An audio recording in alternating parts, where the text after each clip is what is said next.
అందరికీ నమస్కారం.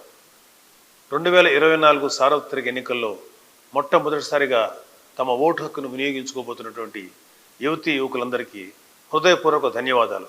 2014లో మీ అందరికీ బహుశా 8 సంవత్సరాలు 9 సంవత్సరాలు ఉండి ఉంటుంది.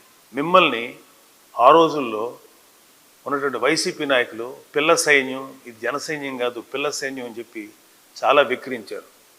కానీ ఆ పిల్ల సైన్యమే ఈరోజు వాళ్ళకి ఓటు హక్కు సంపాదించుకొని రేపు రాబోయే 2024 సార్వత్రిక ఎన్నికల్లో వైసీపీకి తిరుగులేని విధంగా బుద్ధి చెప్పడానికి ముందుకు వస్తున్నారు.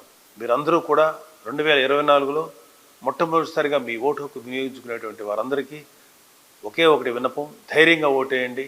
మీ మొట్టమొదటి ఓటు పవన్ కళ్యాణ్ గారికి వేసి గర్వంగా చెప్పుకుందాం, మా ఓటుని ఒక మంచి వ్యక్తికి వేసాము, మా ముందు తరాలా కాకుండా మంచి ఆశయానికి వేసాము, మంచి ఆదర్శానికి వేసాము.